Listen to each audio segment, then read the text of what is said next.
그래서 생각을 했습니다. 그러면 우리의 지점은 어디지?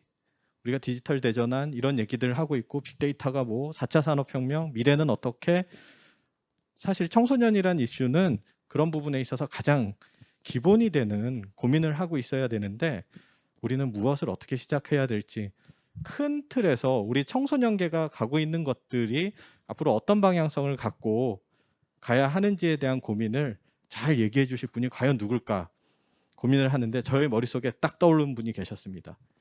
제가 재작년이었나요?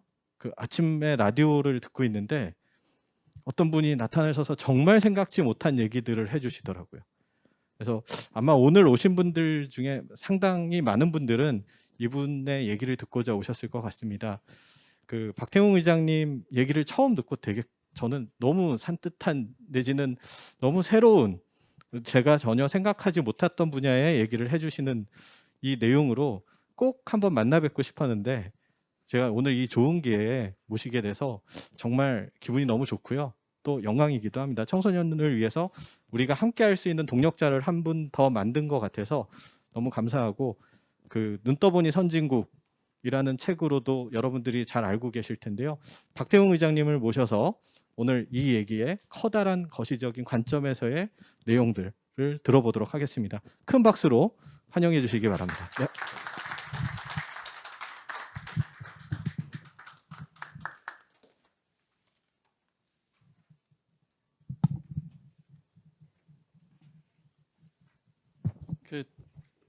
이런 자리에 저를 불러주셔서 고맙습니다. 방금 소개받은 박태웅입니다.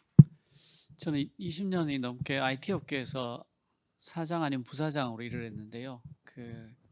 거기에서 알게 된 것들을 디지털 대전환의 의미와 같이 말씀을 올리겠습니다. 한두 마디라도 얻어들을 게 있기를 바랄 따름입니다. 이 친구들의 공통점이 뭔지 혹시 아시겠어요?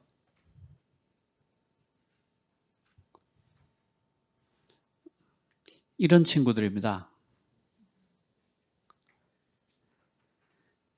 이 친구들이죠. 스마트폰의 희생자들입니다. 그러니까 이렇게 모아놓고 죽이라고 할 만하죠. 그러니까 사실은 스마트폰이 굉장히 싼 겁니다. 저걸 다 주잖아요.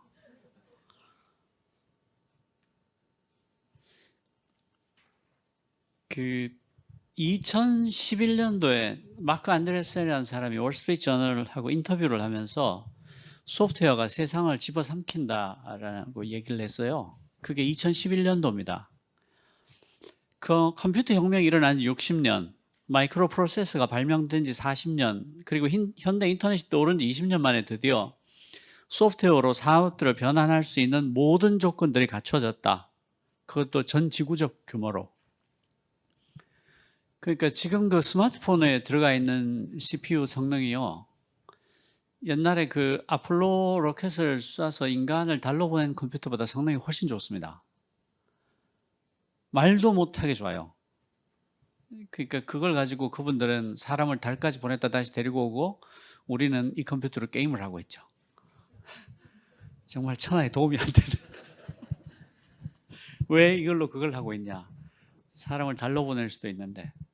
그러니까 GPU라는 게 그래픽 프로세스 유닛인데 GPU 좀 성능 좋은 게요, 실수 계산, 그러니까 더하기 곱하기를 1초에 1조 번을 할 수 있습니다. 컴퓨터가 그 정도로 발전했어요. 그러니까 옛날에 슈퍼컴퓨터라고 하는 것들 대부분이 지금 여러분들이 갖고 있는 스마트폰보다 못합니다. 그러니까 그때 가격으로 따지면 1000억이 넘는 컴퓨터가 여러분들 주머니에 들어있는 거죠. 퍼스널 컴퓨터가 굉장히 오래전부터 우리 주변에 있는 것 같지만 사실은 제가 퍼스널 컴퓨터를 처음 본 거는 제대하고 친구 자취방에서 처음 봤어요. 제가 대학교 다닐 때는 PC가 없어서 그 천공 카드 펀칭 해가지고 학교 전산실에 있는 메인 컴퓨터에 넣으면 겨우겨우 돌려주고 그러면서 배웠거든요. 그리고 스마트폰이 언제 나온지 혹시 아십니까? 스마트폰이 지구에 등장한 게 2007년입니다. 그러니까 그게 20년을 보태면 2027년이니까 10몇 년밖에 안 됐어요. 한국에 들어온 거는 몇 년인지 혹시 아세요? 한국에 들어온 게 2009년 12월입니다. 뭔가 느낌은 크로마뇽인 때부터 썼을 것 같지 않아요? 스마트폰? 스마트폰이 없이 돌아가는 세상이 상상이 되세요? 지금 스마트폰을 잃어버리면 큰일 나잖아요. 생활이 안 되지 않습니까? 그런데 걔가 나온 게 2009년이에요. 한국에 온 게. 그러니까 퍼스널 컴퓨터가 성능이 충분히 좋아졌을 뿐 아니라 모든 사람의 책상 위에 놓여 있게 되고, 마이크로 프로세서가 발명된 지 40년이 돼서 GPU가 어지간한 조금 비싼 GPU가 1초에 1조 번의 연산을 할 수 있게 되고, 그리고 인터넷이 전 세계 모든 것을 연결하게 되면서 소프트웨어로 산업들을 변화할 수 있는 모든 조건들이 갖춰진 거예요. 전 지구적 규모로. 그러니까 소프트웨어가 세상을 집어삼키고 있다. 이런 말이 나옵니다. 제가 그때 이 인터뷰를 굉장히 감명 깊게 읽고 스크랩까지 해놨는데 치명적인 실수를 한 게 있어요. 이때 이 사람이 이미 테슬라에 투자를 한 상태였거든요. 그때 제가 이거를 읽고 감명을 받고 사람들한테 이걸 읽으라고 하는 대신에 테슬라 주식을 샀습니다. 여러분들은 지금 여기서 저를 볼 수가 없을 거예요.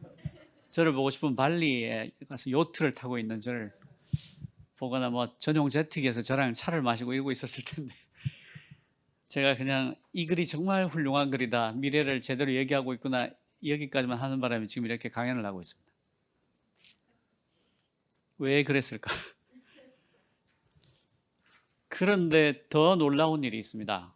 맥킨지가 해마다, 맥킨지라는 게 세계적인 컨설팅 펌인데요, 세계 최고라고 할 수 있죠. 여기서 해마다 최신 기술 트렌드라는 걸 내놓는데, 이게 지난해에서 내놨던 트렌드 보고서입니다. 여기에 보면 향후 10년간 지난 100년 동안 일어난 것보다 더 많은 혁신이 일어날 거다 그래요. 그러니까 최근 10몇 년 동안 일어난 변화를 봐도 스마트폰이라는 게 나와서 세상을 완전히 뒤집어 놨는데, 그것까지 포함해서 지난 100년 동안 일어났던 변화보다 앞으로 10년 동안 일어날 변화가 훨씬 많다는 겁니다. 지금 기도 안 찬 일이죠. 그러니까 저 같은 경우는 뭐 크게 관계없습니다. 뭐 좀 변화가 더 있든지 말든지, 나는 이제 나이도 많고 환갑도 됐으니까. 근데 지금 젊은 사람들이 이제 망한 거예요. 엄청난 변화가 나오고 뭔가 아무리 새로운 걸 배워도 또 새로운 게 나오는 그런 시기라는 거죠. 2025년까지 현재 업무의 50%가 자동화될 거고요. 소프트웨어 개발에 들어가는 시간이 30배 이상 줄어들 거다. 이게 작년 리포트인데요. 솔직히 말해서 작년에 이 리포트가 나왔을 때만 해도 제가 사실 안 믿었어요. 30배까지 줄어들 리가 있겠나. 거기다가 업무의 50% 절반이 자동화될까? 의구심을 가졌었는데, 원래 일어난 일들을 보시면 그 달리라는 그 인공지능이 나와가지고 말을 하면 그림을 그려주잖아요. 굉장히 근사하게 그리거든요.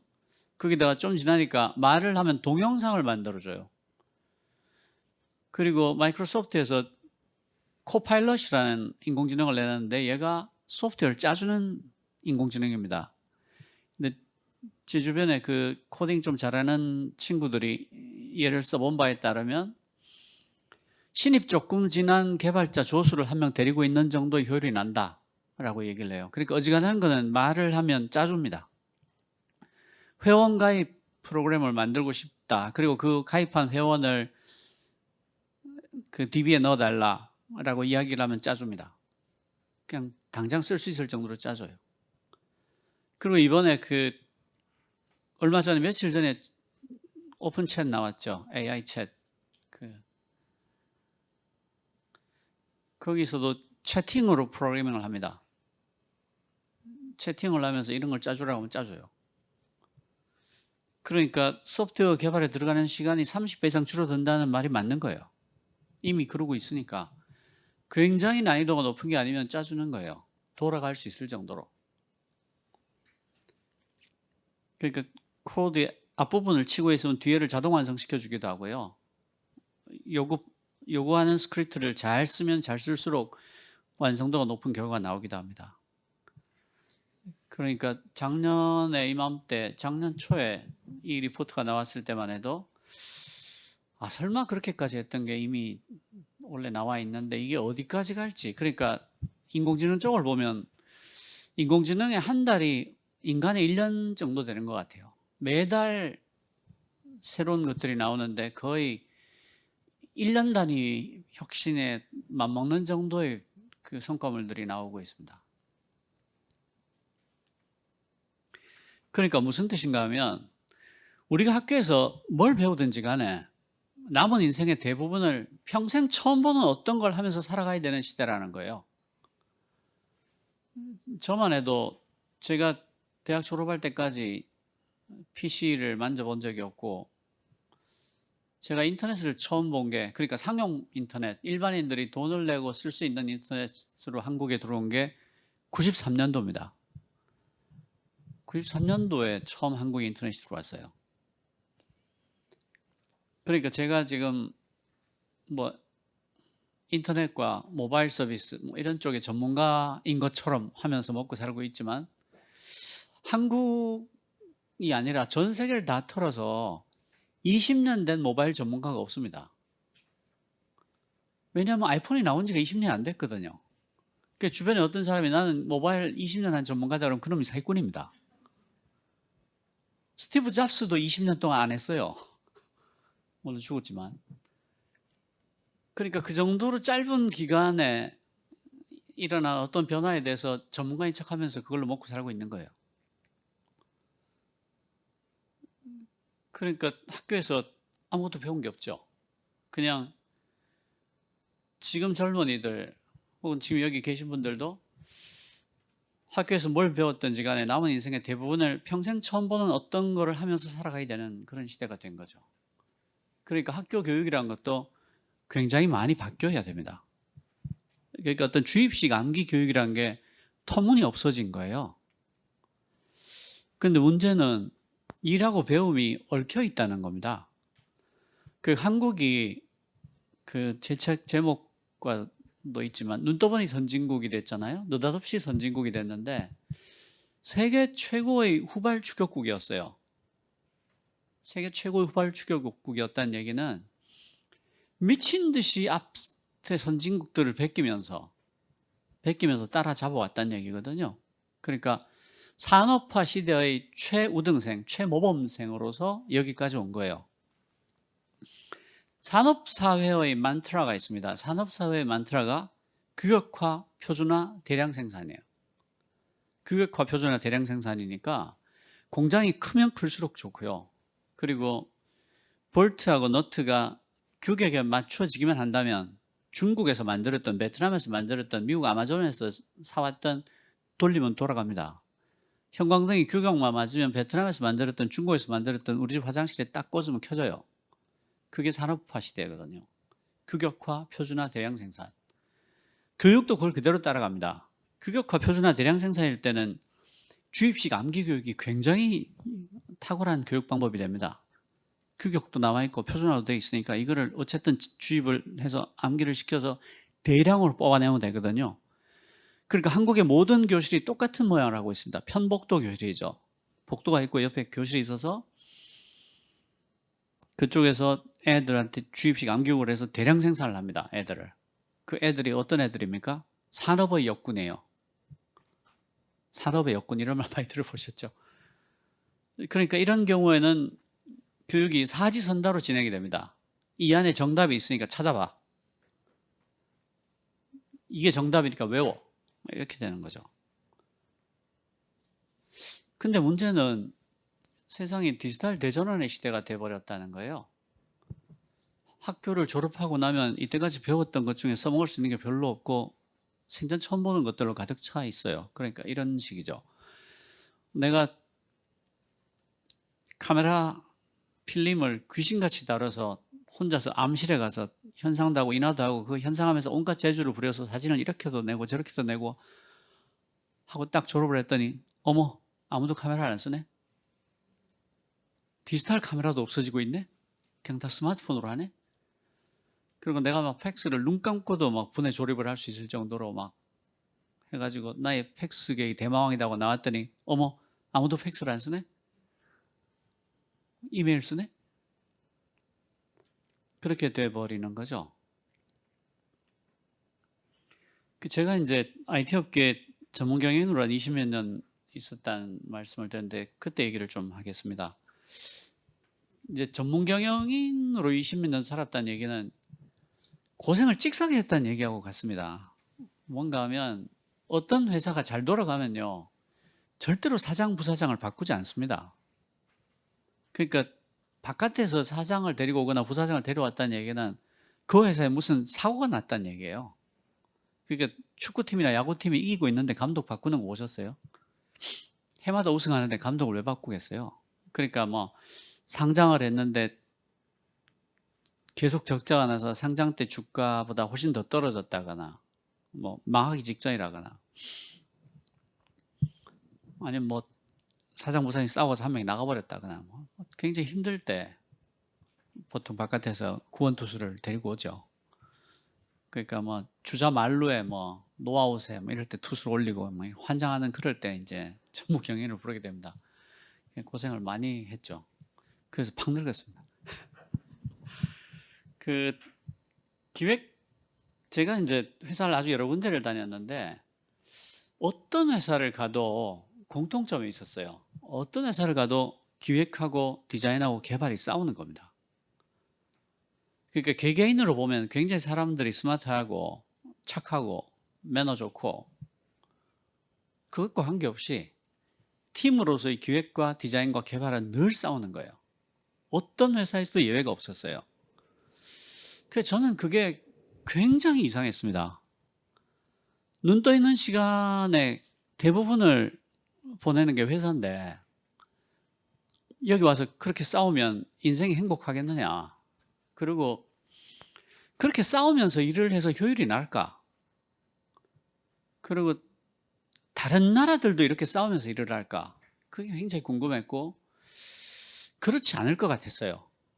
어떻게 싸우면서 일하는 게 정답일 수가 있나? 그래서 이게 전문 경영으로서 저한테는 굉장히 큰 화두였어요. 그러니까 기획과 디자인과 개발이 싸우지 않고 즐겁게 일하는 방법을 찾아야 된다. 이게 저한테는 굉장히 큰 화두였는데 그래서 공부를 많이 했습니다. 뭐 엔지니어링 방법 없는 책도 보고 토론도 하고 해외 아티클들도 구해보고 실리콘밸리에서 일하다 온 사람 붙잡고 인터뷰도 해보고 나중에는 제가 실리콘밸리 가서 한 달 살면서 그 페이스북, 구글, 넷플릭스, 트위터 본사에 다 들어가 보고 거기 있는 사람들하고 토론도 하고 그렇게 해서 이제 제가 답을 찾았어요. 그 답을 찾은 것은 이제 KTH라고 KT그룹 계열사 그 H가 하이텔입니다. 그러니까 KTH의 부사장으로 있으면서 제가 배운 바를 적용을 해봤는데 정말 싸우지 않고 굉장히 큰 성과를 내면서 일을 잘 했어요. 그러니까 그 실리콘밸리에 있는 아주 큰 회사들, 그러니까 페이스북이나 넷플릭스나 뭐 구글이나 이런 곳에서 어떻게 싸우지 않고 일을 하는가를 좀 말씀을 드리려고 해요. 제가 이 친구들의 일하는 거를 보고 가장 놀랐던 게 업무 지시가 없더라는 거예요. 업무 지시를 하지 않습니다. 저는 이해가 가지 않았어요. 아니 업무 지시가 없이 어떻게 회사가 돌아가지? 그러면 사장, 부사장, 본부장, 팀장들은 뭐 하는 사람이지? 이해가 안 갔습니다. 왜 업무 지시가 없을까? 업무 지시 없이 어떻게 회사가 돌아갈까? 그냥 가상의 예로 좀 들어보면 페이스북에 이제 엔지니어가 2만 명 있다고 칠게요. 물론 그보다 훨씬 더 됩니다. 2만 명 있다고 치면 이 친구들이 일을 어떻게 하냐면 기본적으로 사내 게시판을 중심으로 일이 돌아갑니다. 사내 게시판이 그 위키 엔진을 기반으로 하는 건데 위키 엔진이 뭔가 하면 그 협업 툴인데 누구나 편집에 참여할 수 있는 게시판입니다. 그러니까 내가 어떤 거를 썼는데 누구나 와서 이걸 편집할 수 있어요. 그러면 버저닝이 돼서 계속 롤백도 가능합니다. 그러니까 뭐를 고쳤는지 알고 싶으면 한 칸 백 해보면 돼요. 그런 식으로 이제 모든 일을 게시판 중심으로 처리를 하는데 이 친구들은 모든 게시판을 모든 사람에게 공개합니다. 그러니까 아무나 막 열어볼 수 있어요. 어느 정도로 공개를 하냐면 구글이 세계 최대의 검색 엔진이잖아요. 검색 광고로 먹고 사는 회사인데 구글 엔지니어로 입사하면 입사 첫날부터 구글 검색 엔진의 소스 코드를 열어볼 수 있습니다. 그냥 열어서 봐도 돼요. 그 정도로 모든 것을 공개합니다. 그래서 이제 페이스북이 어떤 식으로 일을 하냐면 엔지니어가 자기 서비스를 이렇게 들여다보고 있다가 야, 이 부분을 이렇게 고치면 훨씬 좋을 것 같은데 라는 생각을 하거나 요런 기능이 지금은 없는데 그걸 붙이면 굉장히 좋아지겠다 뭐 이런 생각을 할 수가 있을 거예요. 그러면 좋아지겠다가 한 대여섯 가지 결과가 있을 겁니다. 그러니까 신규 회원이 늘어날 거야 라는 게 있을 수 있고요. 서비스 사용 시간이 늘어날 거야. 그러니까 듀레이션 타임이 늘어날 거야가 있을 수 있고요. 사용자 간의 인터랙션이 늘어날 거야. 그러니까 좋아요를 더 많이 누르거나 댓글을 더 많이 달거나 공유를 더 많이 하거나 그 다음에 게임을 더 많이 할 수도 있고 광고를 더 많이 클릭할 수도 있고 쇼핑을 더 많이 할 수도 있겠죠. 이런 한 대여섯 가지 결과가 있을 거예요. 측정할 수 있는 유의미한 개선 포인트겠죠. 그러면 이걸 가정이 있겠죠. 현재 as is 이러한데 이러이러한 이유로 이렇게 바꾸면 이런 결과가 나올 거야 라는 테스트 계획서가 나올 겁니다. 그죠?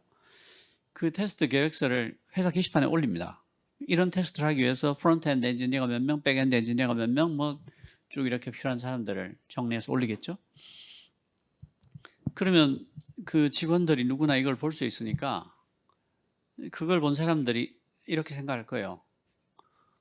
야, 이거 기발하다. 혹은 내가 이렇게 생각하고 있었는데 혹은 될 리가 있나? 뭐 이렇게 생각하겠죠. 될 리가 있나 하는 사람은 관심이 없어서 딴 걸 볼 거고 이거 말 된다 하거나 혹은 내가 이렇게 생각해 왔다는 사람들은 그걸 열어서 자세히 볼 거예요. 근데 뭘 보냐면 모든 게 오픈되어 있다 그랬잖아요. 그러니까 이 글을 올린 사람이 누군지를 보는 거예요. 이 사람의 프로파일도 다 볼 수 있거든요. 이 사람이 짠 소스 코드를 열어봅니다. 탁 열어보면 야, 이거 발로 짜도 이거보다 낫겠다. 뭐 이럴 수도 있고 이건 코드가 아니라 시다. 어떻게 이렇게 간결하게 짤 수가 있지? 너무나 아름답구나 이럴 수도 있죠. 그러니까 이게 될 것 같아서 열어봤으니까 와, 이 코드 정말 예쁘네 하면 그 다음에는 이 친구가 그동안 해왔던 프로젝트를 봅니다. 그러면 이 친구가 이 친구 타율이 꽤 높다. 일 잘하는 친구네. 그럼 이 친구랑 붙어서 일을 하면 내가 연말에 인센티브를 좀 더 많이 받을 가능성이 높아지겠네? 할 거 아니에요? 그러면 이 프로젝트가 될 것 같아서 이 친구가 실력이 있어서 어플라이를 하는 거죠. 근데 이 친구가 타율이 높고 아주 말되는 프로젝트를 잘한 사람이면 지원자가 많을 거 아니에요? 그럼 이 친구도 똑같은 과정을 합니다. 지원자들 까서 그 친구가 짠 코드를 보고 이때까지 했던 일들을 보고 그중에 실력 있는 친구들을 가지고 리크루트를 하겠죠? 그 팀을 구성을 합니다. 그러면 어떤 보고나 승인 절차도 없이 그냥 실험을 합니다. 그러니까 0.001%라든지 그러니까 그 페이스북 회원이 가령 뭐 10억 명이다 혹은 20억 명이다 그러면 그 중에 0.0001%나 뭐 이런 정도의 고객에 대해서 하는 조사는 어떤 승인이나 결제 절차가 없습니다. 그냥 이런 조사를 하겠습니다 하고 올리고 하면 됩니다. 이런 실험이 굉장히 좋은 점이 있는데 A/B 테스트가 실시간으로 된다는 거예요. 그러니까 현재 서비스 자체는 그대로 돌아가고 있잖아요. 아주 일부분의 고객에 대해서 실험을 하는 거니까 이 실험과 현재 서비스를 실시간으로 비교할 수가 있는 거예요. 그러니까 그 가정한 대로 유의미한 그 통계적으로 유의미한 정도의 개선이 나왔는지 안 나왔는지를 즉시 파악할 수 있어요. 그렇겠죠. 그렇게 해서 통계적으로 상당히 유의미한 결과가 나왔으면 그 실험 결과를 정리한 리포트를 올립니다. 게시판에 올리고 또 어떤 승인이나 결제가 필요 없이 동일한 사이즈의 다른 코호트를 대상으로 실험을 하거나 동일한 사이즈의 다른 지역을 대상으로 실험을 하거나 혹은 사이즈를 늘리거나 데모그래피를 바꾸거나 뭐 이런 식으로 실험을 더 할 수 있습니다. 그런 식으로 단계를 계속 밟아나가면서 계속 실험을 하는데 계속 성공을 해요. 그럼 어떻게 되느냐? 스레시홀드를 다 통과하고 나면 전체 서비스에 적용합니다. 그러니까 이 친구들은 이긴 다음에 전쟁을 하러 나가는 거예요. 이 친구들은 질 수가 없죠. 이긴 다음에 전쟁을 하러 나갑니다.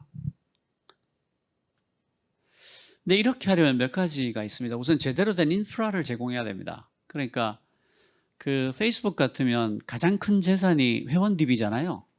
거기는 회원 DB 빼놓고는 딴 게 없어요. 그냥 책걸상하고 노트북 정도인데, 그러니까 페이스북이 망하면 가져갈 게 없습니다. 그냥 책걸상하고 컴퓨터 정도 갖고 가는 수밖에 없어요. 그러니까 이 실험을 한답시고 회원 DB를 건드려서 날려버리면 그냥 망하는 거죠.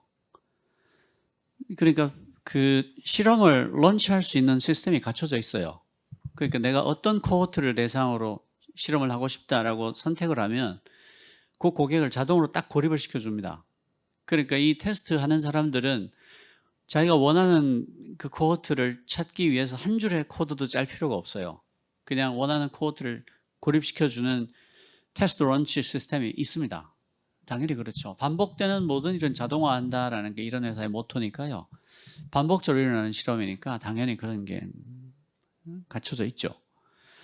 그리고 그 전문가들이 백업을 해줍니다. 그러니까 뭔가 하면 이 동네에서는 합법이지만 저 동네에서는 불법인 경우도 있고요.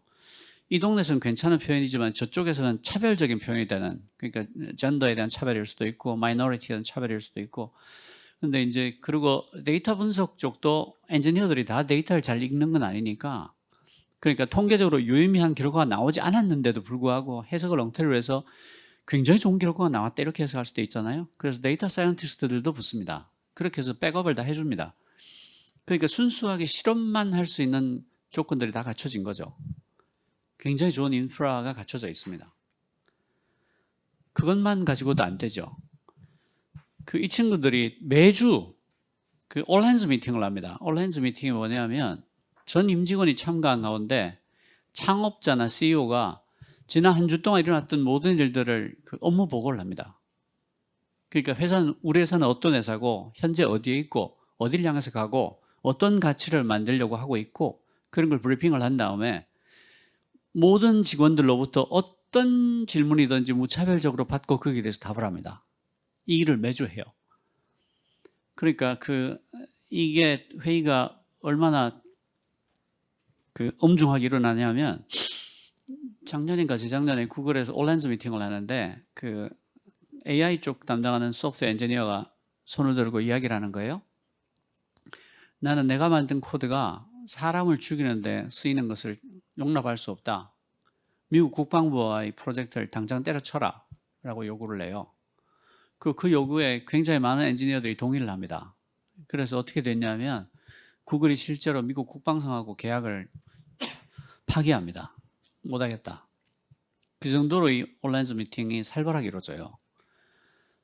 그러니까 매주 이런 식으로 비전을 공유하니까 우리 회사는 어떤 회사고 무엇을 만드는 회사고 어디에 있고 어디로 가고 있고를 공유하니까 사실은 업무 지시가 없어도 엔지니어들이 어떤 실험을 왜 해야 되는지를 알고 있는 거예요. 그러니까 비전을 공유하고 있으니까 매주 하니까 굳이 업무 지시를 하지 않아도 어떤 종류의 실험을 해야 되는지를 사람들이 알고 있는 거죠. 그러니까 비전을 공유하거나 혹은 비전만 공유합니다. 그럴 필요가 없으니까요. 그러니까 실리콘밸리에서 가장 자주 하는 말이 fail fast, fail often입니다.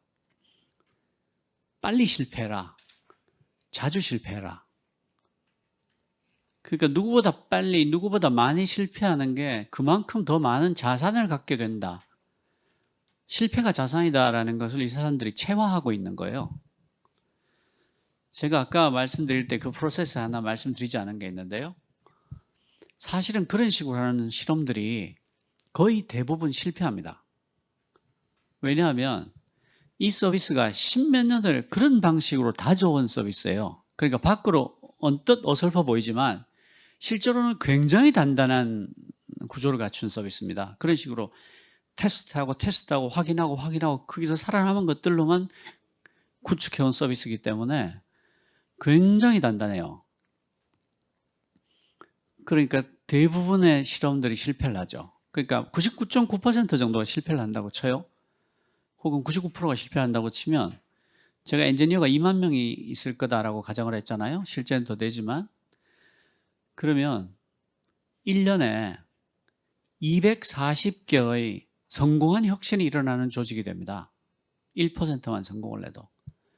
근데 페이스북처럼 큰 조직이 1년에 240번이나 혁신을 할 수 있으면 그게 어떤 규모일 것 같아요?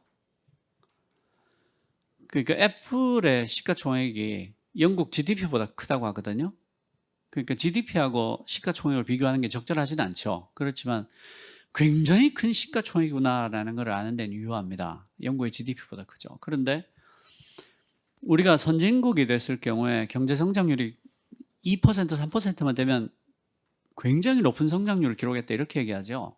왜 그런가 하면 10만 원 벌던 사람이 20만 원 벌기 쉽지만 8천만 원 벌던 사람이 1억 6천 버는 건 굉장히 어렵거든요.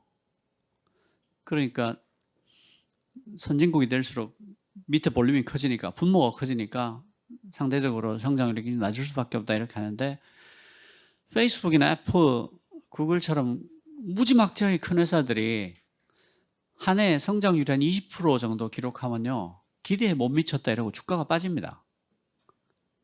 이상하지 않으세요? 영국, 미국 같은 데는 너무 커서 2% 성장만 해도 잘한 거라며. 왜 페이스북 같이 애플 같이 큰 데는 20% 성장하면 기대에 못 미친다고 주가를 빼는 건데. 근데 실제로 1년에 240번씩 성공한 혁신을 해버리니까 그 정도 기록가 나오는 겁니다. 근데 이 친구들이 그 99%, 99.9% 실패를 한다고 했는데 실패를 하면 반드시 하는 게 있습니다. 그 포스트 모템 리포트를 써야 돼요. 포스트 모템 리포트라는 게 포스트 모템이 이제 그 부검이라는 뜻인데 그러니까 실패 보고서를 작성을 해야 됩니다. 이게 가장 중요한 절차입니다. 그러니까 내가 이렇게 가정을 해서 이런 실험을 하면서 이런 결과가 나올 거라고 예측을 했는데 실제 그렇지 않았다. 이런 결과가 나오더라. 아마도 이 가정에서 이 부분이 틀린 것 같다. 하고 잘 정리를 해서 포스트 모템 리포트를 내게 됩니다. 그러면 이 포스트 모템 리포트들이 전부 다 아카이브가 돼요. 그러니까 아까 처음으로 돌아가서 내가 이런저런 아이디어가 떠올랐을 때 맨 먼저 하는 일은 실험 계획서를 작성하는 게 아니라 포스트 모템 리포트가 아카이브 되어 있는 그쪽에 들어가서 검색을 하는 겁니다. 그러면 굉장히 많은 경우에 사람 생각이 비슷하기 때문에 비슷한 실험들이 나와요.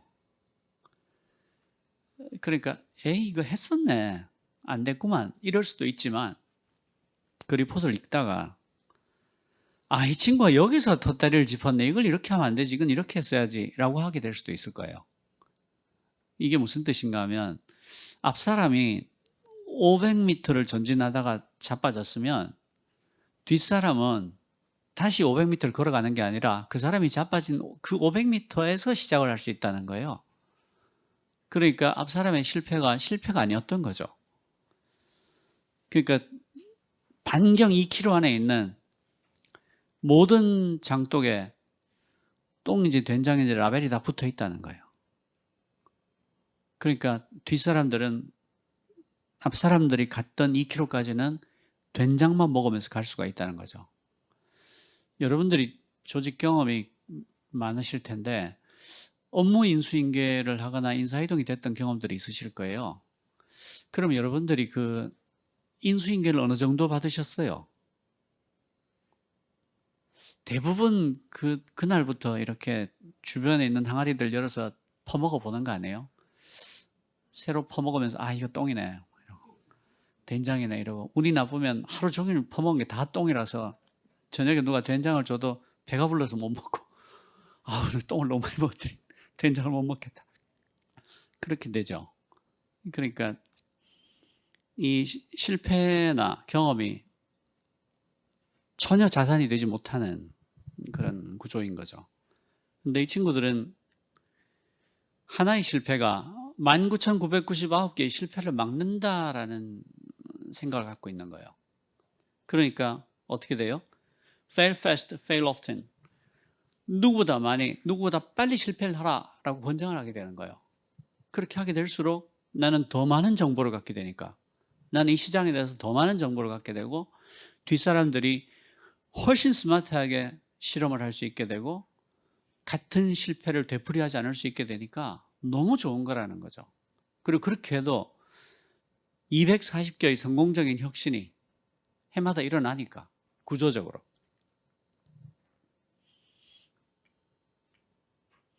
왜 이렇게 하느냐? 불확정성이란 게 유일하게 확정적인 시대가 돼버렸기 때문에요. 저는 스티브 잡스조차도 아이폰이 세상을 그렇게 바꿀 거라고는 생각을 못했다고 생각해요.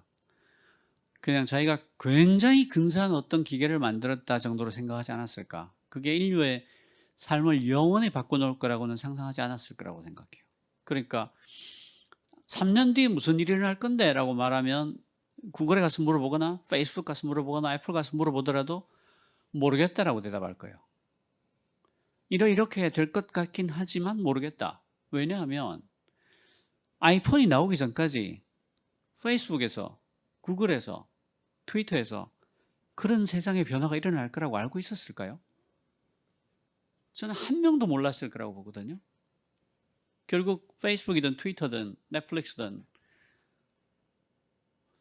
다 아이폰 이후로 그 덕을 가장 많이 봤으니까 그 변화의 자손들이라고 할 수 있죠. 그러니까 불확정성만이 유일하게 확정적일 때, 뭔지 모르겠을 때, 그렇다면 불확정성을 우리 시스템 안으로 끌어안아 버리면 어떻게 될까라는 게 이 친구들의 접근법인 거예요. 그러니까 어디가 길인지, 뭐가 맞는지를 모르겠으니까 2만 명의 엔지니어가 2만 개의 촉수가 돼가지고 세상의 모든 가능성을 더듬어 보자. 그래서 2만 개의 촉수 중에 한두 개가 길을 찾는다면 우리가 그 길로 다 같이 가자. 그렇게 되니까 불확정성이란 게 시스템 안으로 들어와 버리는 거예요. 불확정성이 더 이상 두렵지가 않게 된 거죠. 시스템이 불확정성을 끌어안고 있으니까. 이 친구를 이제 우리 조직 구조하고 비교를 해보면, 우리 조직 구조는 아까도 말했듯이 대한민국이 산업화 시대의 모범생이거든요. 산업화 시대에 최적화된 조직입니다. 근데 산업화 시대는 규격화, 표준화, 대량 생산이니까 규격화, 표준화된 걸 대량 생산하려면 하이어러키 조직이 아주 근사합니다. 군대식 조직.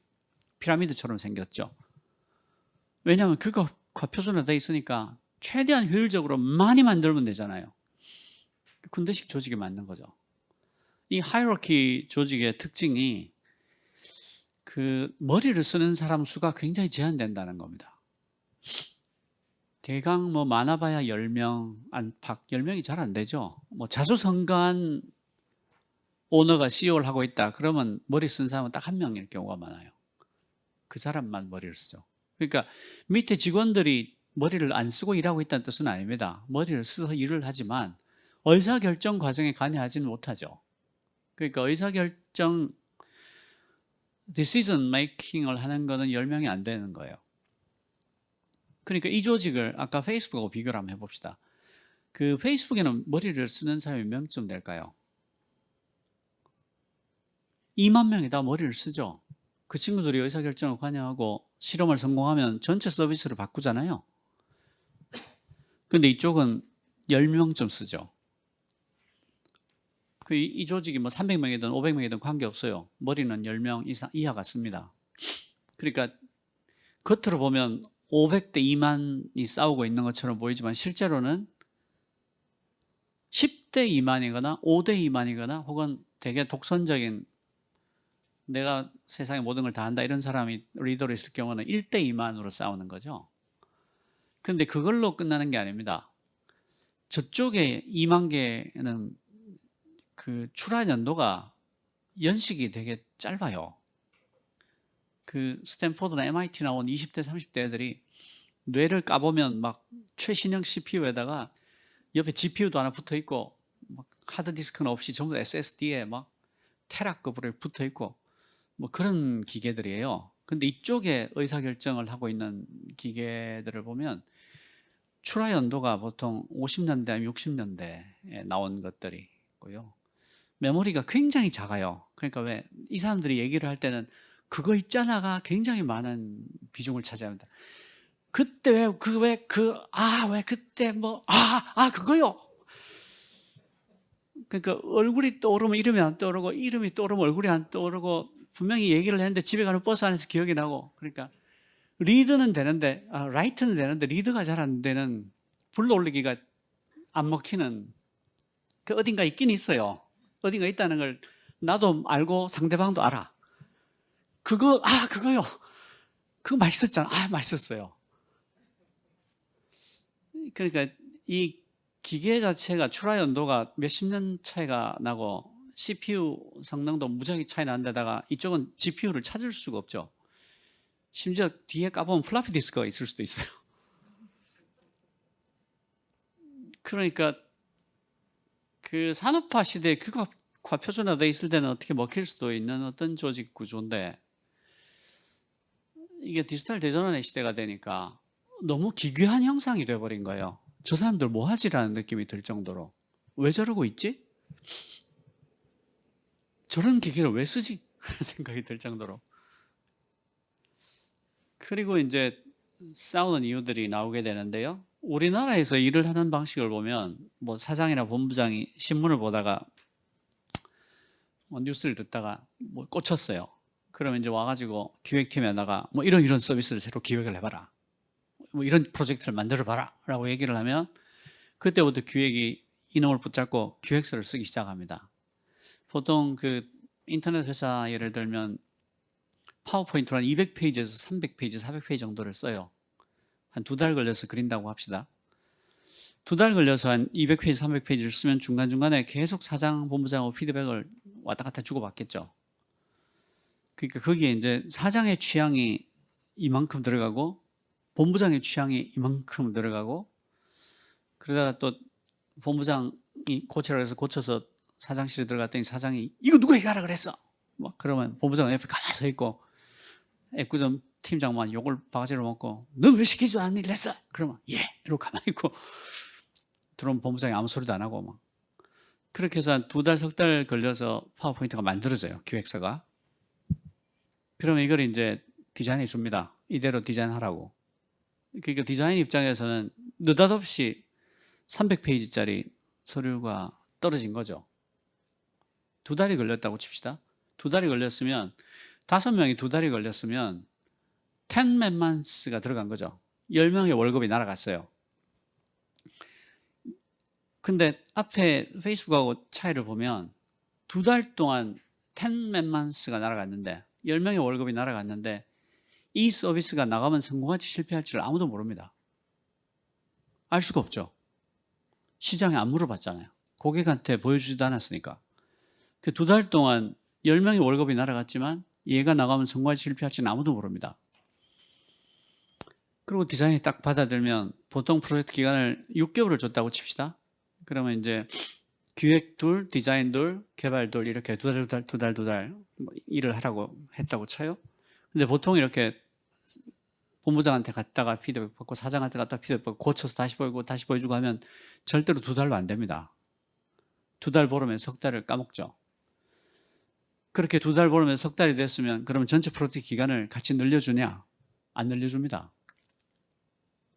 그렇게 해서 디자인을 오면 기획자들이 디자이너는 아니잖아요. 그러니까 파워포인트에는 그릴 수 있지만 디자인은 할 수 없는 어떤 것들이 들어가 있습니다. 그래서 디자이너들이 기획자들하고 싸우기 시작하죠. 야, 이 디자인의 D자도 모르는 것들아. 이걸 이렇게 하면 어떡하냐. 이거 이렇게 하면 이건 디자인 못한다. 그러면 기획자가 나도 아는데 본부장님 그렇게 하래. 라고 하거나 그거 사장님 지시사항이야. 라고 하거나 뭐 그런 일들이 생기겠죠. 근데 시간은 계속 가잖아요. 그러니까 어떤 일이 생기냐면 기획과 디자인이 최선의 결과를 가지고 합의를 한 게 아니라 타협을 하게 됩니다. 외교가 일어나요. 기간은 한정돼 있고 요 부분은 사장님하고 본부장님 취향이라 그러고, 근데 디자인은 그렇게 하면 안 되고, 그러니까 뭔가 기획대로 한 것처럼 보이지만 실제로는 아닌 어떤 것들이 디자인이 돼서 나옵니다. 그럴싸해 보이지만 실제로 기획 안 하고 많이 달라진 어떤 것들이 나오겠죠. 그러면 시간은 또 그렇게 온 거를 그대로 받아서 했었어도 디자인이 될똥말똥인데 왔다 갔다 하면서 외교적 타협을 하고 또 나중에 사장님이 보시다가 마음이 바뀌어가지고 야 그거 빨간색으로 다시 칠해 뭐 이럴 수도 있고, 그렇게 해서 5달이 지나요. 기획에서 보름 까먹고 디자인에서 보름 까먹고 5달이 지나면 개발이 원래 2달인데 1달 남았잖아요. 그럼 1달 늘려주냐? 안 늘려줍니다. 그래서 디자인이 이제 자기들 디자인한 걸 개발로 던지죠. 근데 문제는 기획에서 디자인으로 갈 때는 그냥 파워포인트가 갔어요. 근데 디자인에서 개발로 갈 때는 이미 디자인 때는 어떤 게 갑니다. 사고가 생긴 거죠, 이미. 거기다가 기획자들 5명이 지금 5달 일했죠. 그러니까 기획에서 25 몇만스, 25명의 월급이 날아갔죠. 디자인이 5명 있었다고 칩시다. 디자인 5명이 또 석 달을 일했어요. 그러면 15명 월급이 날아갔죠. 그러니까 한 50명 월급이 날아갔는데 시간은 5달이 지나고 우리는 아직도 이 서비스가 나가면 성공할 실패할지에 대한 어떤 정보도 없어요. 그렇죠. 5달이 지나고 50명의 월급이 날아갔는데 여전히 우리는 이 서비스가 나가면 성공할 실패할지를 까마득히 몰라요. 알 수가 없어요. 그래서 디자인의 개발로 딱 넘기면 디자인은 그렇게 했지만 개발은 그렇게 못하는 것들이 생겨요. 근데 여기서부터 문제가 굉장히 커지는 게 건물 너무 예쁘게 잘 지었는데 오른쪽으로 2cm만 옮겨줘. 이렇게 된다는 거예요. 기획에서 디자인 줬을 때는 그냥 파워포인트에 있는 기획이니까 건물을 오른쪽으로 2cm 옮겨줘 이런 거는 없지만 디자인이 다 된 거를 개발해 봤을 때 도저히 이건 이대로는 개발을 못하는 거야 하면 너무 예쁜 건물인데 오른쪽으로 2cm만 옮겨줄래? 동쪽으로 2도만 틀어줄래? 이런 말도 안 되는 요구사항을 할 수밖에 없게 된다는 거예요. 그러니까 엘리베이터가 15층까지 올라가게 돼 있는데 8층하고 9층에는 엘리베이터 쪽 벽이 이태리에서 수입해온 대리석으로 딱 붙여놨네. 그거 어떻게 해요? 개발이 못한다 그럴 거 아니에요? 그러면 이제 디자이너가 그거 사장님이 그거 예쁘다고 이태리에서 일부러 수입해 오셔서 붙인 거야 라고 얘기를 합니다. 근데 이놈을 떼려면 부술 수밖에 없어요. 안 싸울 수가 있습니까? 근데 보통 이때쯤 이제 사장님하고 본부장님이 그런 프로젝트를 지시했다는 게 기억이 납니다. 그래서 물어보죠. 야, 그 프로젝트 어떻게 됐냐? 그러면 사람들이 개발 중입니다. 이렇게 얘기를 해요. 개발 중입니다. 개발은 어제 받았는데. 그리고 한 3주 지나서 어떻게 됐냐 그러면 개발해서 뭐가 안 된다 그래서 죽겠어 이런다고요. 그러면 이제 사장님이 흔히 하는 멘트가 나오기 시작합니다. 개발하는 놈들은 어떻게 된다고 하는 게 없어. 이 개발자들은 왜 맨날 안 된다 그래? 뭐 그래 안 되는 게 많아. 그놈들이 좀 염세적입니다. 이렇게 되는 거죠. 그러니까 기본적으로 처음부터 각자 사일로에 들어가서 일을 했던 거예요. 기획은 기획의 사일로에 들어가 있고 디자인은 디자인의 사일로에 들어가 있고 개발은 개발의 사일로에 들어가 있다가 일을 넘겨줄 때만 사일로 문을 열고 잠깐 나와서 옆 사일로에 휙 던지고 들어가는 겁니다. 실제로 70 몇만 수를 쓰고 7달이 지나도 80 몇만 수, 그냥 80명의 월급이 허공에 날아가도 7달이 지나도 얘가 나가면 성공할지 실패할지는 아무도 몰라요. 그 진행 과정을 보면 최선을 찾는 진행이 될 리가 없어요. 기획과 디자인이 외교를 하고 그 다음에는 기획과 디자인이 한편이 돼서 개발하고 붙어서 싸우고 외교를 하고 어설픈 타협을 하고 그러니까 만들어진 것 같은 어떤 걸 내놓는 거예요. 사장님과 본부장님의 의도대로 된 것 같은 어떤 게 나오지만 절대 된 건 아니죠. 된 것처럼 보이는 어떤 게 나오기가 쉬운 거죠. 저는 이거를 이제 사내하청이라고 부르는데, 기획과 디자인과 개발이 서로 협업을 하는 것처럼 보이지만 실제로는 기획이 일방적으로 디자인한테 일을 시키고 디자인이 일방적으로 개발한테 일을 주는 거죠. 거꾸로는 안 가잖아요. 그러니까 사내하청인 거예요. 이렇게 영문 모를 일들이 갑자기 위에서 툭툭툭 떨어지는데 안 싸울 수가 있겠습니까? 사일로에 들어가 있어. 상대방이 뭘 하고 있는지를 모르다가 느닷없이 일이 기습받듯이 툭툭 떨어지는데, 아까로 돌아가서 페이스북 같으면 그 팀은요, 그 팀원들은 전부 다 이 일이 될 거라는 확신이 있는 사람들이에요. 그죠? 이 일이 될 것 같아서 자원했잖아요. 거기다가 동료들도 이 친구 실력 있어 동의한 사람들이에요. 이쪽은 어떻습니까? 야, 대체 이걸 왜 하는 거야? 몰라, 사장님이 텔레비에서 봤대. 이건 왜 넣어? 야, 이거 왜 넣어? 말이 되냐? 야, 본부장이 시켰어. 이걸 디자인을 어떻게 하라는 거야? 그러니까 이렇게 해서 된 것처럼 한번 해봐. 이렇게 진행되기가 쉽단 말이죠. 그러니까 저쪽은 성공할 것 같은 확신을 가지고 같이 일하면 성공할 것 같은 좋은 동료들과 어떤 승인이나 결제도 없이 그냥 해보면 되는데, 이쪽은 도대체 왜 하는 건지 모르겠다는 사람이 한 30%, 말은 되지만 이걸 내가 꼭 해야 되냐는 사람이 한 30%, 월급 줬으니까 하는 거지가 30%, 뭐 이런 사람들이 섞여가지고 저녁 한잔하지? 뭐 이러면서 일을 하다가 싸우다가 그렇게 일을 하니까 안 싸울 수가 있겠냐는 거죠. 납득이 잘 안 되는 어떤 일을 시켜서 하는 사람들이 동료들조차 협업을 하는 게 아니라 사내 하청식으로 일이 전달이 되고, 그러니까 싸울 수밖에 없는 거죠.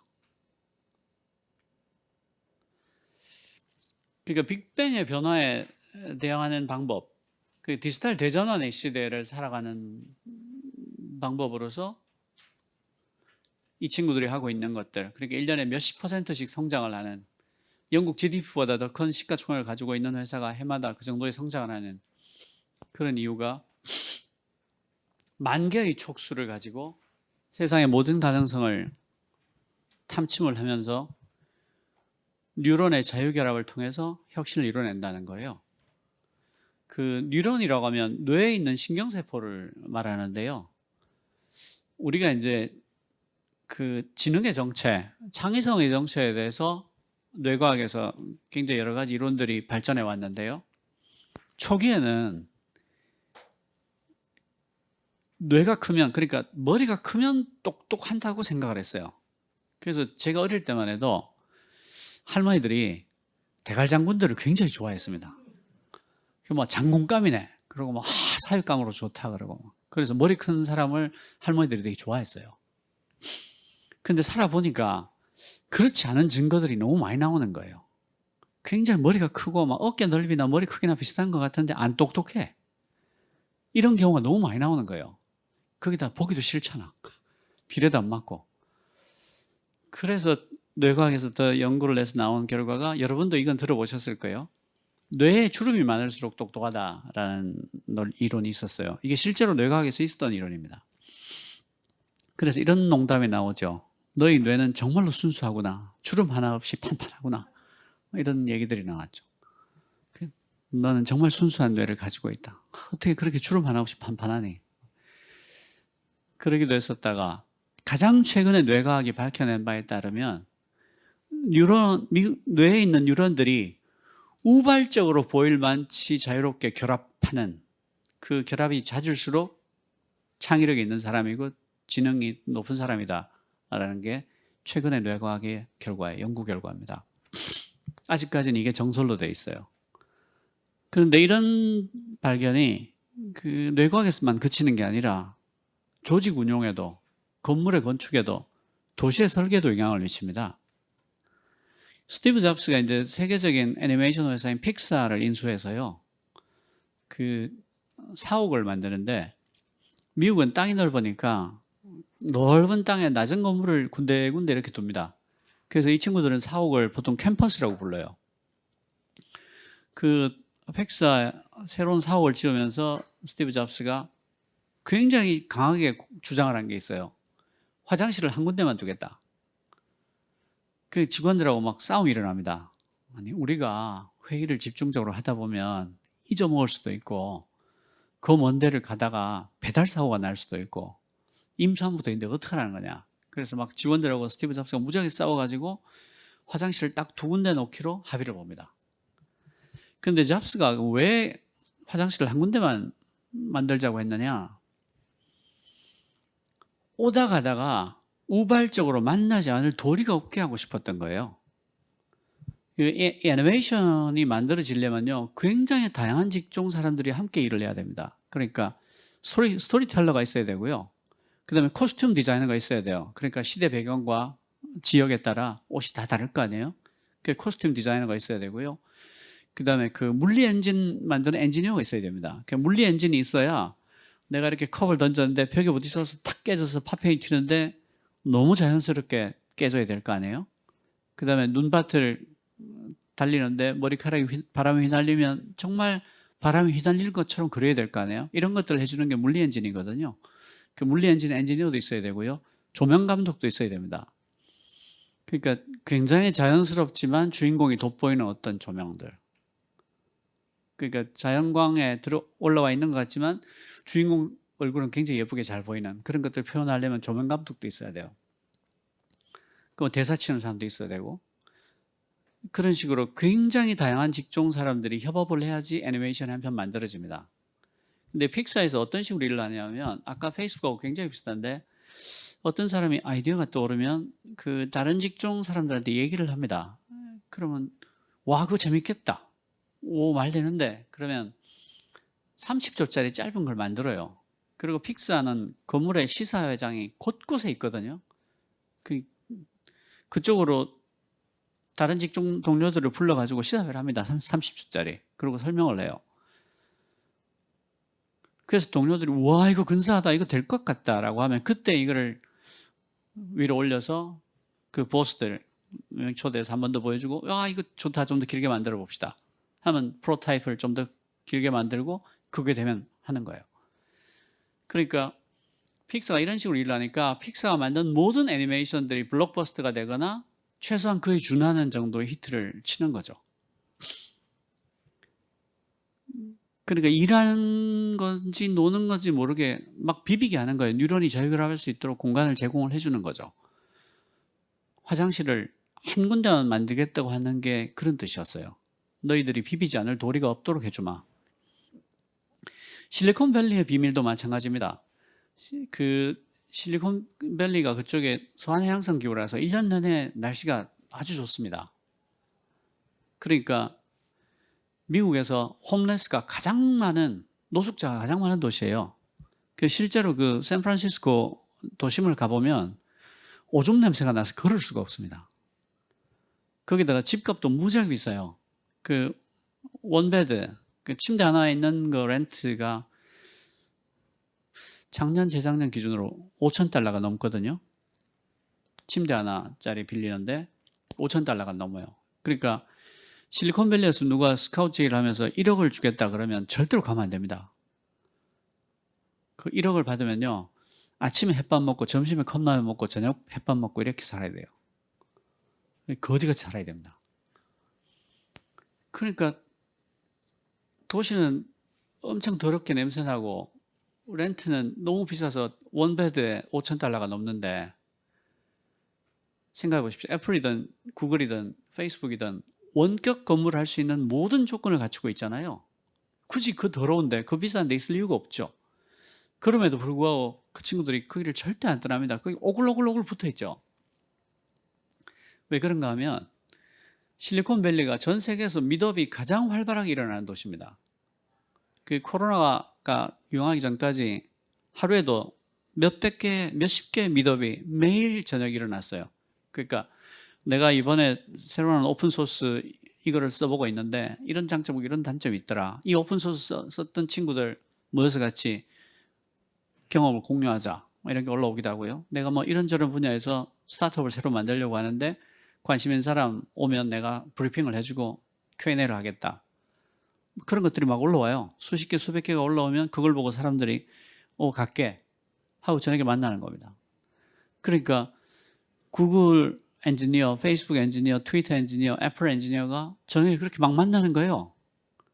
미친 듯이 비비는 겁니다. 그러니까 엄청난 혁신이 일어나지 않을 도리가 없는 거예요. 그러니까 뉴런이 우발적으로 보일 만큼 자유결합을 하니까 엄청난 혁신이 일어날 수밖에 없는 거죠. 그러니까 그 오줌 냄새 나고 그 비싼 도시를 아무도 못 떠나는 거예요. 근데 한국에도 밸리가 많죠. 뭐 구로 디지털 밸리도 있고, 뭐 평평한 땅에다가 이름을 밸리라고, 어떤 거는 막 언덕에다가 밸리라고 붙이기도 하고, 이 사람들이 건물을 밸리로 오해를 하고 있는 거예요. 그러니까 실리콘밸리처럼 하고 싶었으면 그 뉴런의 우발적인 만남, 조우를 어떻게 만들어 줄 수 있을 것인가를 고민을 했어야 하는데 그냥 건물을 가지고 온 거예요. 우리가 그 친구들이 쓰는 건물보다 훨씬 크고 잘 지어줄게. 임대료도 굉장히 싸게 해줄 테니까 열심히 일해. 이게 실리콘밸리인 걸로 착각을 하고 있는 거예요. 도시의 승리도 마찬가지입니다. 그 성공적인 중진국은 어디나 할 것 없이 최소한 1,000만 명 이상의 도시를 가지고 있어요. 도시가 성장의 엔진이 되는데요. 그 이유가 뭐냐면 아까 그 픽사로 돌아가서 예를 들어서 스토리텔러는 서울에 살고 있고 물리 엔지니어는 춘천에 살고 있고 커스텀 디자이너는 전주에 살고 있고 뭐 대사 치는 사람은 조명 감독은 대전에 살고 있다고 생각해 봅시다. 이 사람들이 우발적으로 만나서 뭔가 비비려면 어떻게 하면 되겠어요? 아마 다 시간이 비는 어떤 날짜를 합의하는 데만 2, 3일 걸릴 겁니다. 그죠? 그게 1년에 많이 비벼봐야 한 서너 번 비빌까요? 그 중에 한 명은 뭔가 일이 있어서 아니면 올라오려고 했는데 선배 아버지가 돌아가셔서 그러니까 큰 도시에 모여 사는 게 굉장히 좋은 기회를 만드는 거죠. 그 여러 가지 오해들이 있는데요. 그 시골에서 이렇게 띄엄띄엄 사는 게 도시에서 사는 것보다 훨씬 친환경처럼 보이잖아요. 실제로는 도시가 훨씬 친환경적입니다. 그 뉴욕이 미국 전체 도시 중에서 탄소 발자국을 2번째로 적게 내는 도시입니다. 왜 그러냐면 아파트를 생각해 보면요. 이거는 아랫집 천장이고 저거는 윗집 바닥이고 이건 옆집 벽이고 저것도 옆집 벽이고 내 건 어디 있지? 그러니까 굉장히 유리한 거예요. 근데 시골에 집이 하나 따로 떨어졌으면요. 상하수도 다 새로 깔아야 되죠. 전봇대 옆에 세워야 되죠. 쓰레기 치우러 그 먼 데를 와야 되죠. 그 도시 같으면 아파트는 인터넷도 그냥 관리사무소 하나 딱 갖다 놓으면 나머지는 거기서 꽂아 쓰면 되잖아요. 쓰레기도 분리수거하기 얼마나 좋아요. 규모가 되니까 딱딱 집어가죠. 그리고 뉴런이 비비기도 얼마나 좋습니까? 거기다가 빈 필하모닉이 굉장히 비싼 교향악단이지만 공동구매로 그냥 너네 좀 올래? 이렇게 해서 불러서 들을 수가 있어요. 왜냐하면 도시에서는 그 같은 취향을 가진 사람 몇천 명 모으기가 너무 쉽거든요. 한국에도 사실은 그 뉴런의 자유결합이 굉장히 활발히 일어나는 곳이라고 저는 생각을 하는데요. 한국의 집단지성이 저는 굉장히 잘 작동하는 사회라고 생각을 해요. 그러니까 그 엄청나게 많은 가짜 뉴스들이 있고 선동이 있지만 그럼에도 불구하고 그것들을 이겨내는 힘도 역시 갖고 있다. 그 가까운 예를 들어드리면 코로나 초창기에 언론에서 백신의 부작용에 대해서 엄청난 마타도어들을 쏟아냈습니다. 뭐 뇌출혈이 날 수도 있다. 뭐 심지어 가장 심했던 가짜 뉴스는 영국에서 누가 백신을 맞고 다리가 터졌다. 이런 것까지 나오고 그랬었는데 그때마다 그 한국의 집단지성이 작동을 했어요. 실제로 유럽이 우리보다 백신을 먼저 낳기 시작했거든요. 그러니까 유럽이 백신을 먼저 접종을 시작했으니까 거기서 나오는 실제 데이터들이 굉장히 많이 있었던 거예요. 그 혈관이 막힐 수도 있는데 백신을 맞고 혈관이 막힐 확률과 코로나에 걸려서 혈관이 막힐 확률을 비교하면 600만 대 1이다. 600만 배가 더 높다. 그리고 실제로 그 중환자로 이어질 가능성이 백신을 맞은 뒤에는 압도적으로 떨어진다. 무조건 맞아야 된다. 그렇게 해서 실제 데이터들을 가짜뉴스가 나올 때마다 그걸 반박하는 실제 데이터들이 순식간에 소셜미디어를 타고 공유가 됐어요. 그래서 어떻게 됐냐 하면 그 기자들이 항복하고 주요 직군 중에서 제일 먼저 백신을 맞았습니다. 기자들이 제일 먼저 맞았어요. 그리고 그 다음에 그 백신 부작용을 썼던 기자가 백신 맞고 나서 낸 기사가 아주 유명한 기사인데 나도 모르게 항공권을 검색하고 있는 자신을 발견하게 됐다. 이게 인간인가 싶더라고요. 저는 그거 보면서. 그 반도체 그 일본의 반도체 제재도 마찬가지였어요. 일본이 그 반도체 소재 부품 장비들을 한국에 공급을 끊겠다고 하고 실제로 불화수소 같은 몇 가지 끊었죠. 그때 TV나 신문에 나왔던 대부분의 전문가들이 석 달을 못 버틴다. 빨리 반성문 써라 그랬어요.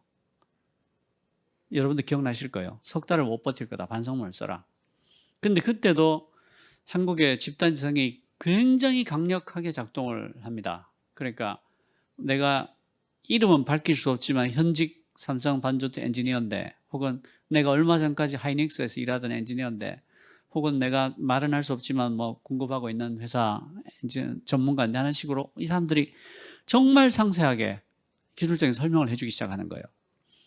그 불화수소라는 게 99.999 그러니까 59 정도의 정밀도를 갖고 있다고 치면 이 불화수소를 왜 못 바꾸냐면 0.0001%의 불순물이 있다는 얘기인데 이 불순물이 제조 공장마다 조금씩 다른 거예요. 다 됐어요. 시간이 빨리 가네요. 하여튼 그렇게 해서 성공적으로 일본의 제재를 이겨냈고요. 그 사실은 한국에 그런 원료들을 팔지 못하면 일본도 팔 데가 없습니다. 그래서 작년 한 해, 올해라고 해야 되나요? 일본의 소부장 회사들이 한국에 공장을 짓느라고 투자한 돈이 7천억이 넘습니다. 그러니까 삼성하고 현대하이닉스에서 대제품을 다 개발을 해버리고 너네는 신뢰가 없어. 너희들하고는 거래를 못할 것 같아. 하니까 신뢰를 보여주기 위해서 한국에 공장을 지은 거예요. 그러면 일본 정부의 제재에서 자유로우니까 그게 몇 천억에 달합니다. 이것도 넘어가고요. 이게 되게 재밌는 예인데 그 마셜 맥루한이라는 그 미디어 학자가 있습니다. 이분이 1964년도에 미디어 이라는 책을 냈어요. 1964년입니다. 그런데 이 책에서 인터넷에 대해서 이미 예언을 했을 뿐 아니라 앞으로 다가올 새로운 뉴미디어에 대해서도 완벽하게 설명을 하고 있습니다. 64년도에 나온 책이에요. 전기 기술의 등장과 함께 모든 재화들이 우리가 자동화 그리고 정보 검색이라고 부르는 유기적 패턴들 속에 확립된 정보망이라는 것을 통해 상품들로 보이게 되었다. 1964년도에요. 정보 검색이라는 말을 합니다. 정보망이라는 것을 통해서 상품으로 보이게 됐다는 말을 해요. 64년도에. 그리고 전기 기술 아래에서 인간의 전체 비즈니스는 배우는 것과 아는 것으로 되어가고 있다. 그러니까 세상의 모든 것들이 데이터가 되니까 세상의 모든 게 데이터가 되고 디지털이 되니까 인간의 전체 비즈니스가 배우는 것과 아는 것이 되는 거예요. 아까 빅데이터 얘기를 하셨잖아요. 세상의 모든 일이 데이터가 되니까 인간의 전체 비즈니스가 배우는 것과 아는 것이 되는 거예요. 데이터에 관한 어떤 게 돼버린다는 얘기죠. 그러니까 모든 형태의 고용이 급료를 받아가며 배우는 게 되고 모든 형태의 부가 정보 이동에서 생기게 된다는 것을 의미한다. 이런 기가 막힌 말을 64년도에 했습니다. 그러니까 인간의 전체 비즈니스가 배우는 것과 아는 것으로 되어가고 있고요. 모든 형태의 고용이 급료를 받아가며 배우는 게 되고요. 모든 형태의 부가 정보 이동에 생기게 되는 거죠. 그러니까 이럴 경우에 아까 제가 일과 배움이 얽혀 있다고 말씀을 드렸잖아요. 그러니까 배움은 이렇게 되는 겁니다. 새로운 어떤 것이 나타났을 때 스스로 지식을 구축하고 검증하는 능력을 갖춰주는 게 교육이 돼야 되는 거예요.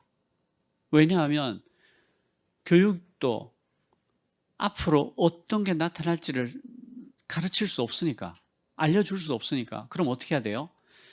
어떤 새로운 게 나타났을 때 스스로 그것에 관해서 지식을 구축하고 검증하는 능력을 길러줘야 된다는 거예요. 그렇게 해야지 어떤 새로운 게 나오더라도 스스로 검색하고 학습하고 어떤 게 가짜 뉴스고 어떤 게 진짜 정보인지를 구분해서 자신의 지식을 구축하고 검증하는 능력을 가질 수가 있게 되는 거니까요. 그러니까 디지털 대전환 시대에 배움이라는 것은 새로운 것이 나타났을 때 스스로 지식을 구축하고 검증하는 능력이다. 그리고 기꺼이 뉴런의 자유결합 속으로 뛰어들어서 집단지성, 집단학습의 링크가 되는 거, 그런 열린 태도를 갖는 거, 내가 기꺼이 뉴런 하나의 개방적인 뉴런이 돼서 자유결합을 하겠다. 내가 알고 있는 모든 것을 넘겨주고 상대로부터 지식을 넘겨받아서 둘이 융합해서 새로운 지식으로 만들어 나가는 거. 이게 산업화 시대를 끝내고 디지털 대전환 시대로 넘어오는 사람들이 갖춰야 될 유일한 태도다. 그러니까 지금의 교육은 굉장히 시대착오적인 거죠. 이 새로운 것이 나타날 때 스스로 지식을 구축하고 검증하는 능력을 정말 길러주지 않는 것 같아요. 지금도 외우라고만 하죠. 예, 제가 시간을 조절을 잘못해서 말씀을 다 못 드려서 죄송합니다. 들어주셔서 감사합니다.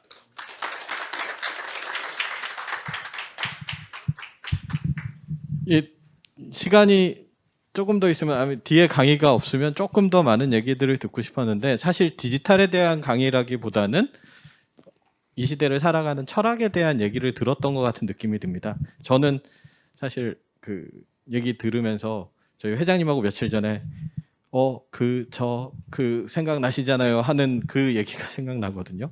저는 솔직히 말씀드리면 아직은 충분히 젊은 것 같은데도 저희 그 한계가 굉장히 많은 것 같습니다. 그 혹시 오늘 이렇게 만나 뵙기 힘든 분인데 곧 얘기 들으시면서 궁금하신 사항이나 질문 있으시면 저희가 많이는 못 받을 것 같고요. 딱 한 분 정도 얘기 들을 수 있을 것 같은데 혹시 질문 있으신가요?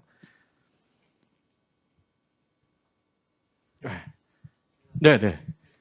그 강의 내용을 들어보면 강사님이